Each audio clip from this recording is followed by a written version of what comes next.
just put this bulletin on the back table for people who want to catch up on what's happening with Colossians.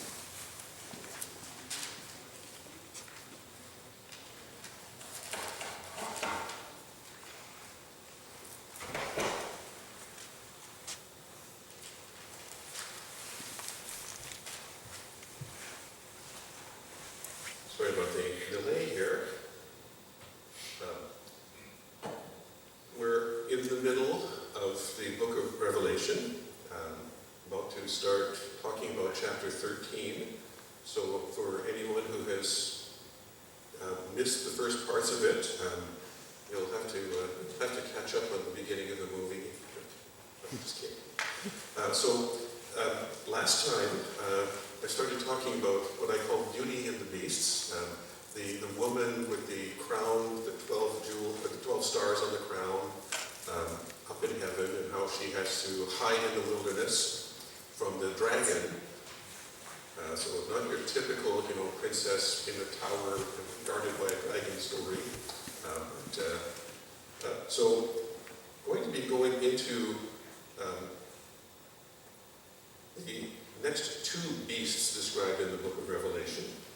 But first, I want to read a passage from the book of Job, just to give an idea of the powers and principalities that the Apostle Paul refers to, that, we fight not against flesh and blood, but against the powers and the principalities and the dark spirits in high places. To give an idea of the kind of power that we're dealing with here, I'm becoming increasingly convinced that the world has a supernatural level and a natural level, and the two of them are not as far apart as we assume in our more scientific type of age. So, Job is someone that God himself calls a righteous man. Now, you don't get that stamp of approval to just anybody, but even God himself says to Satan, "Have you considered Job, my servant Job? There's no one on earth like him. He is blameless and upright, a man who fears God and shuns evil." Not many of us actually would feel like God would actually say that about us. So Satan asks, does Job fear God for nothing? Have you not put a hedge around him and his household and everything he has? In verse 11, "But now stretch out your hand and strike everything he has, and he will surely curse you to your face." The Lord said to Satan, "Very well then, everything he has is in your power, but on the man himself do not lay a finger." And Satan went out from the presence of the Lord. One day when Job's sons and daughters were feasting and drinking wine at the eldest brother's house, a messenger came to Job and said, "The oxen were plowing and the donkeys were grazing nearby, and the Sabaeans attacked and made off with them. They put the servants to the sword, and I am the only one who has escaped to tell you." While he was still speaking, another messenger came and said, "The fire of God fell from the heavens and burned up the sheep and the servants, and I am the only one who has escaped to tell you." So God has told Satan that he can do whatever he wants, and now fire from God comes down and devours the sheep. Wait a minute, what's going on here? What kind of power is this? While he's still speaking, another messenger came and said, "The Chaldeans formed 3 raiding parties and swept down on your camels and made off with them. They put the servants to the sword, and I am the only one who has escaped to tell you." While he was yet speaking, yet another messenger came and said, "Your sons and daughters were feasting and drinking wine at the oldest brother's house, when suddenly a mighty wind swept in from the desert and struck the 4 corners of the house. It collapsed on them, and they are dead, and I'm the only one who has escaped to tell you." At this, Job got up and tore his robe and shaved his head, and he fell to the ground in worship, and said, "Naked I came from my mother's womb, and naked I will depart. The Lord gave, and the Lord has taken away. May the name of the Lord be praised." In all this, God did not sin by charging God with wrongdoing. Job, by the way, is not privy to that conversation between Satan and God. As far as he knows, God did that all today. But the thing I want to highlight is the power that Satan can have. calling down fire from heaven, calling forth a mighty wind to destroy the house that his children are living in. I want that perspective on what we're going to read about today. Okay. Now, remember, the timing of this is end time. Okay? We're not talking about the first century.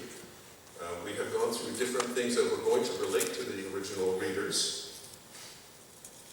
And yet, they understood what the book was about. They had to, because it's a revelation, not a hiding. Okay, so chapter 13 starts, the dragon stood on the shore of the sea. Okay. So there's some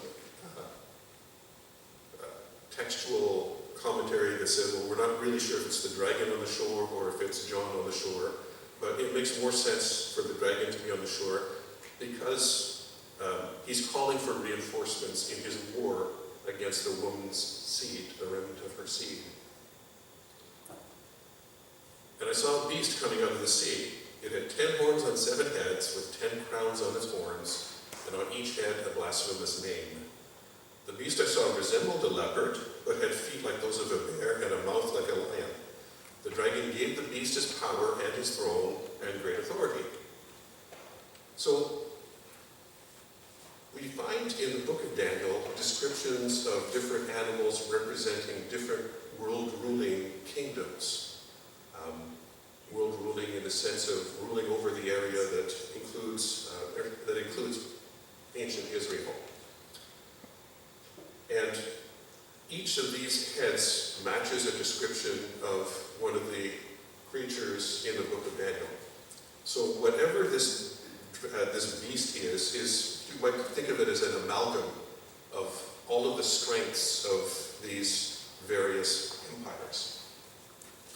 So you have Babylon, you have the Greco-Macedonian, well, you have Media, Persia, you have the Greco-Macedonian kingdoms that end up becoming four heads. You count all of the heads and they add up to 7 if you go through the book of Daniel.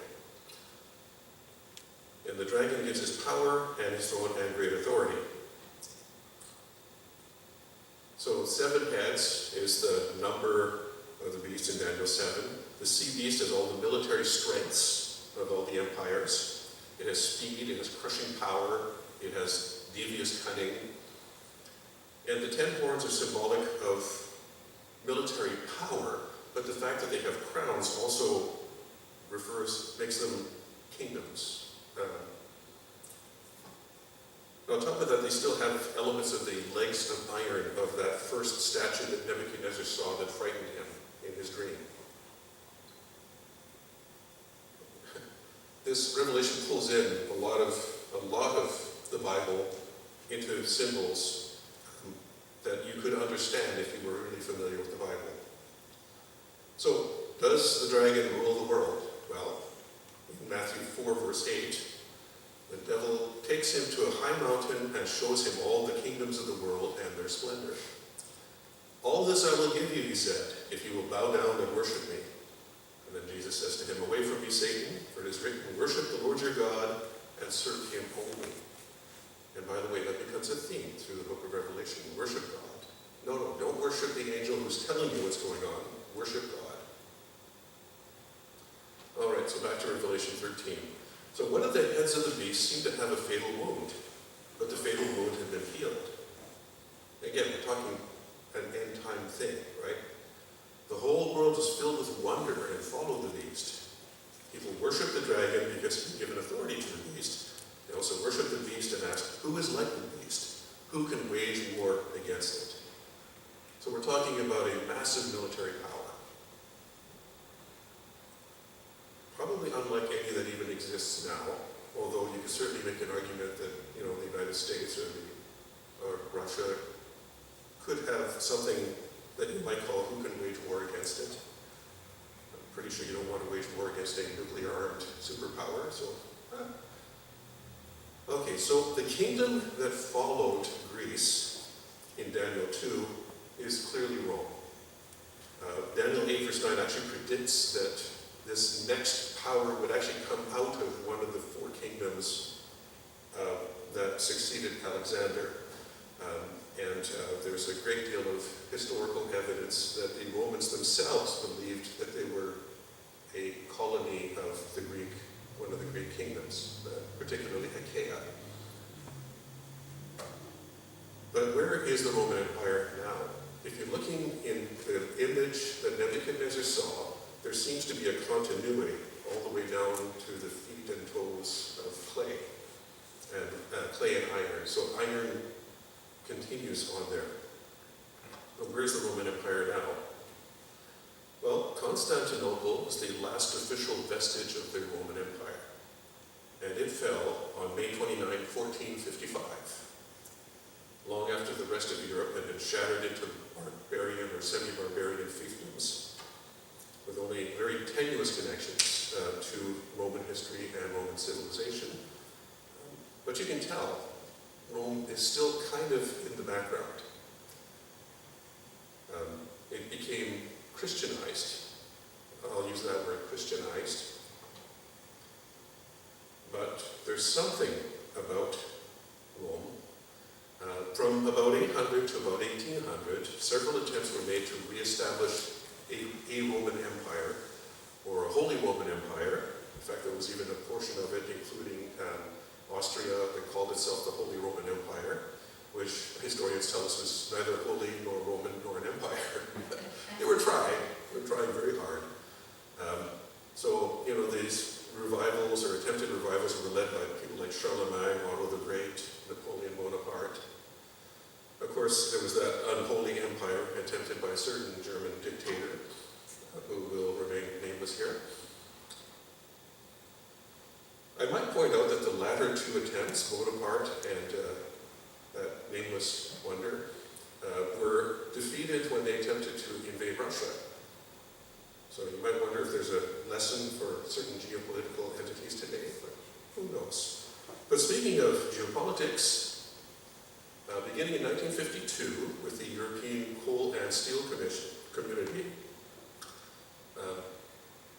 European countries started working together to try to build some sort of framework where they could get together and agree on certain trade policies.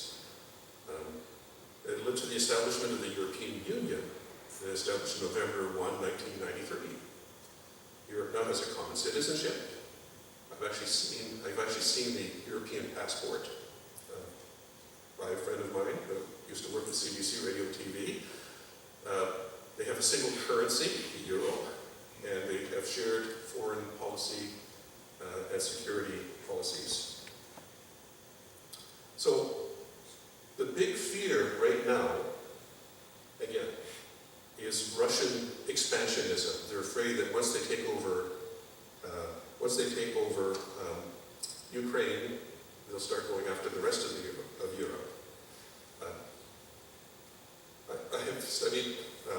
I've studied Russian history, and that seems unlikely. Russia has enough problems, but they do tend to elect strong men as their leaders. I say elect. That usually happens through, how shall we say, means that we might not agree with in our more democratic kinds of societies.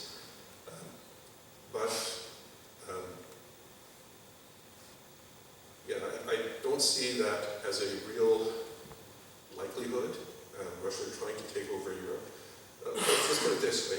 Russia has minerals, they have metals, they have oil, they have natural gas. Europe has none of those things. So whose invasion is going what direction if it's going to happen, right? Who's more likely to try to invade? Well, let's see. Europe has tried twice against Russia. Russia has fought back quite successfully, but all right.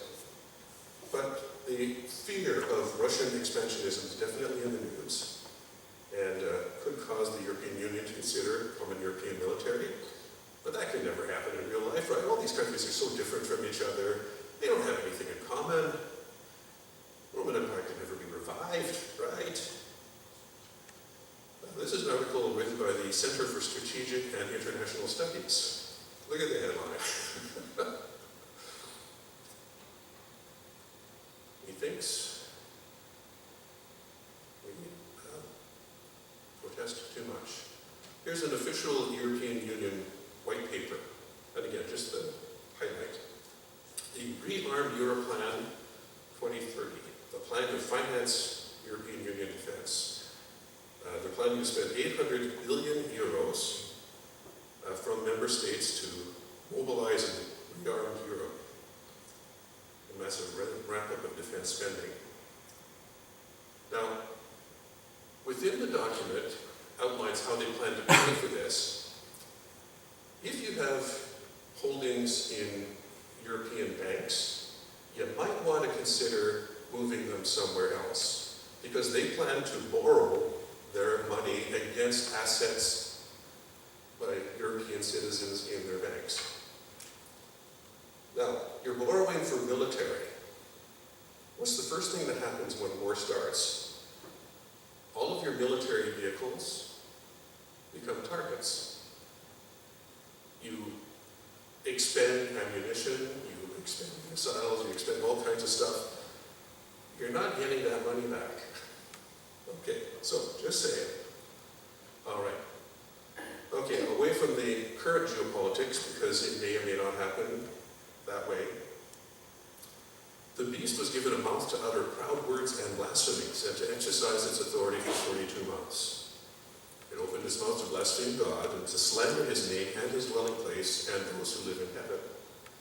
Who could imagine a time when major countries' leaders blaspheme God and blaspheme his dwelling place? That could never happen.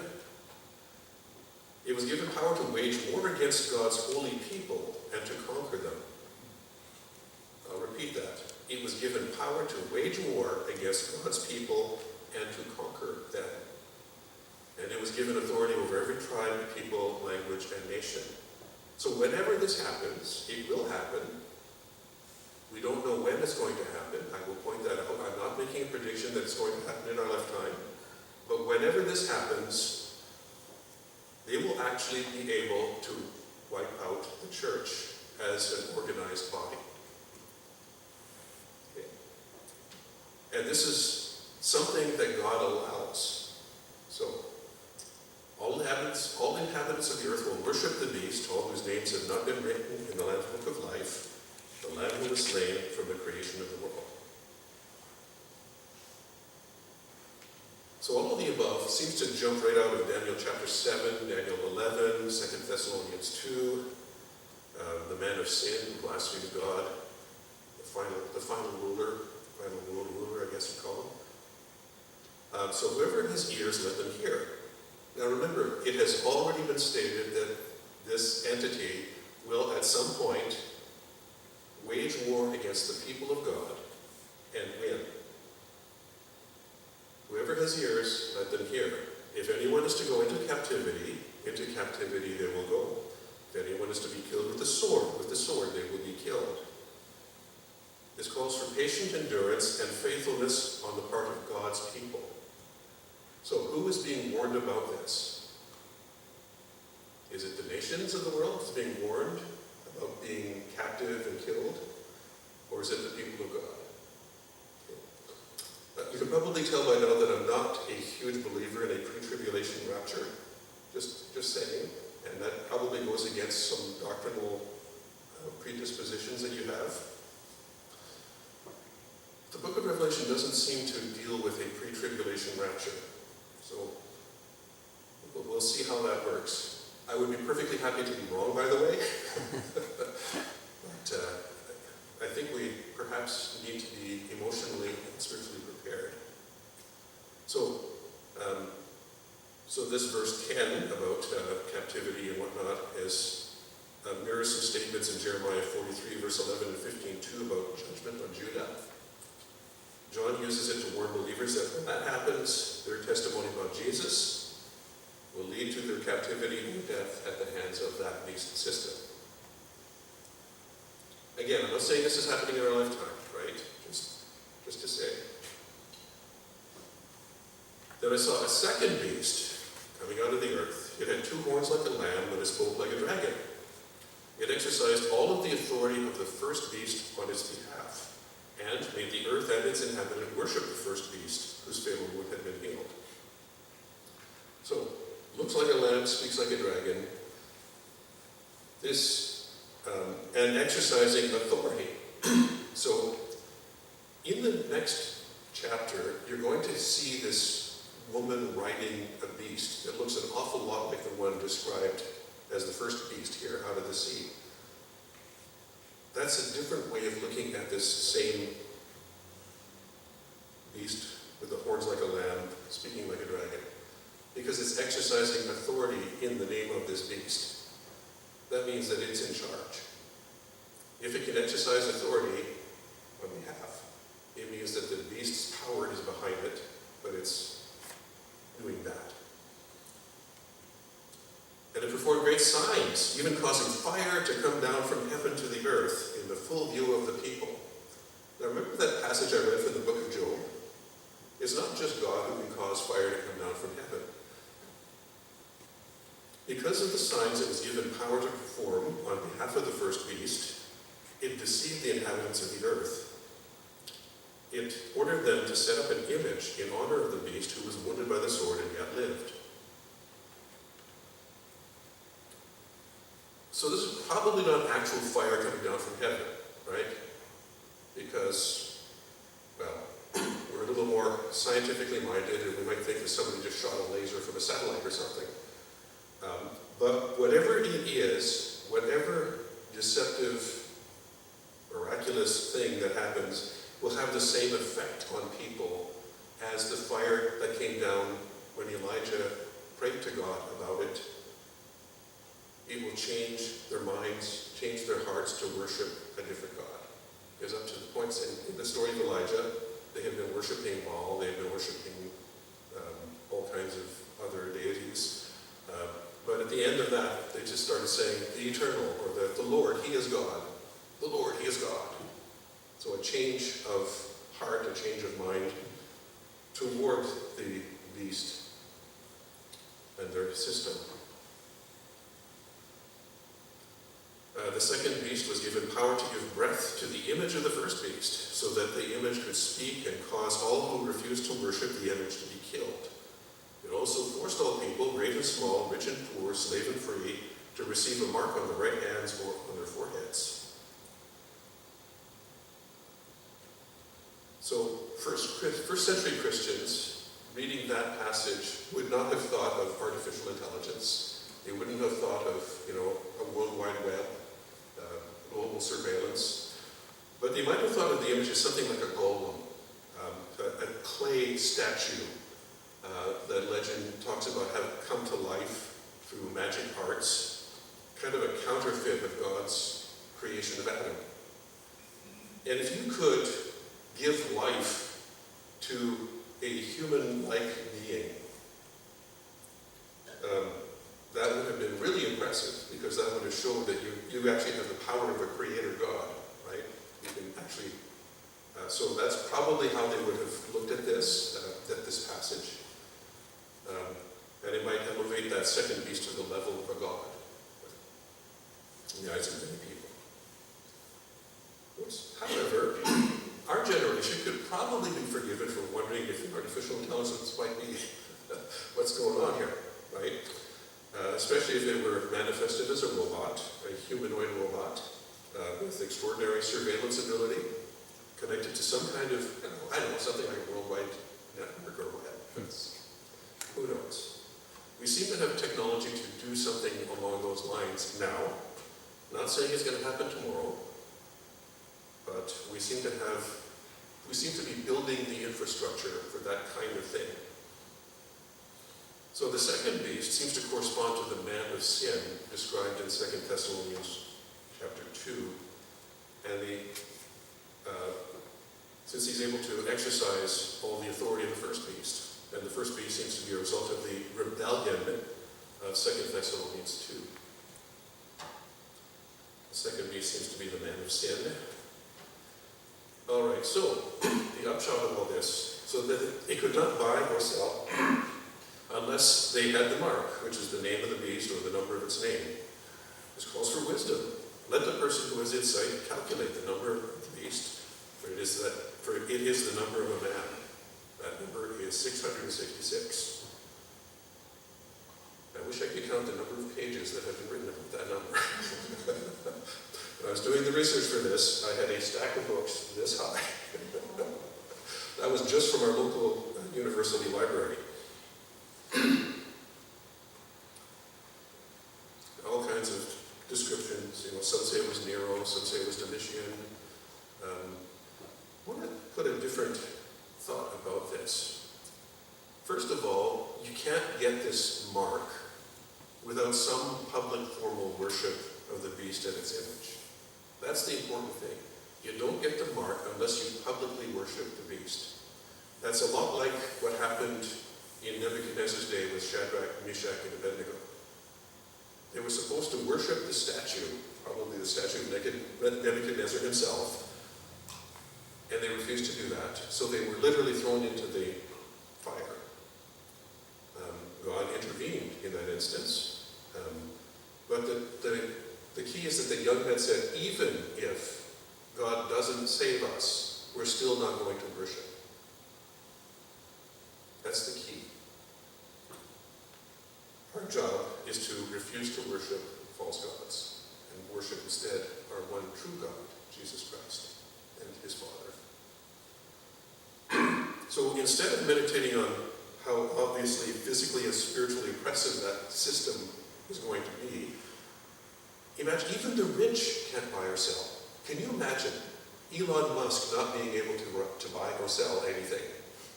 Can you imagine something like that, right? It's a trap that a lot of people are going to fall into. Scholars try to figure out what name the number should be assigned to, rather than watching for the cause and effect. They want to look at the details. So the Roman expression for that number would be DCLXVI, 666. That reminds me of a skit by Wayne and Schuster. Flavius Maximus is trying to investigate the murder of Caesar, and he walks into a bar, and the year that the bar was established is up there in Roman numerals. And the man looks at, the detective looks at that and says, that could double as an eye chart. You can read it, you're not blind. If you can pronounce it, you're Polish. I love Wayne and Schuster, sorry.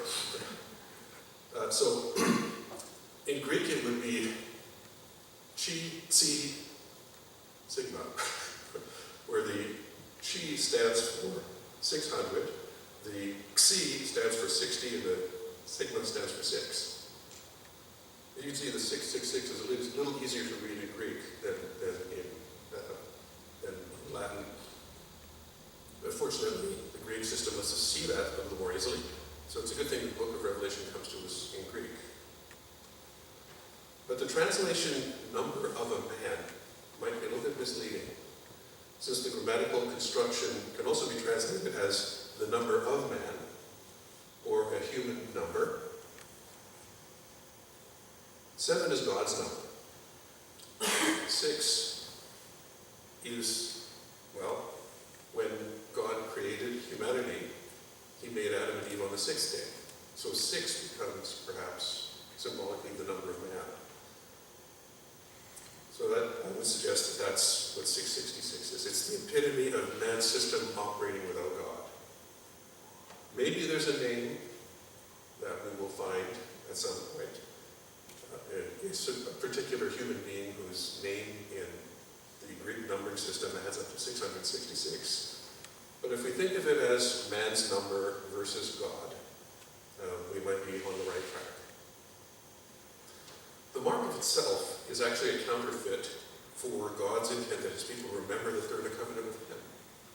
And I'll give you an example of that from Deuteronomy. So, on number 5 is a rehashing of the 10 Commandments. These commandments in Deuteronomy 6, verse 6, that I give you today are to be on your hearts. Impress them on your children. Talk about them when you sit at home, when you walk along the road, when you lie down, and when you get up. Tie them as symbols on your hands and bind them to your foreheads. The symbolism is God's law is in your mind and in your action. The beast mark is a counterfeit of that.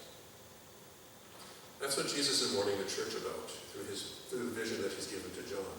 It'll be difficult, if not impossible, for those people living in that generation to navigate that system without denying or renouncing Jesus. Only those with the strongest bond with him are going to be able to resist worshiping the beast, even unto death. So stay close. So it's an oppressive system that coerces obedience. What requires wisdom isn't how to figure out the name that this number represents. You can maybe figure it out if you have insight, but that's not the point. The point is that wisdom requires that we overcome the devil's system by the blood of the Lamb and by the word of our testimony of Jesus Christ. No matter what.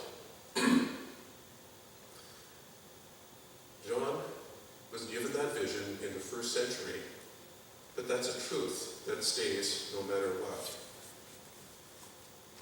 Every day, Christians are being murdered around the world. Why are they being murdered? Because of their testimony about Jesus Christ.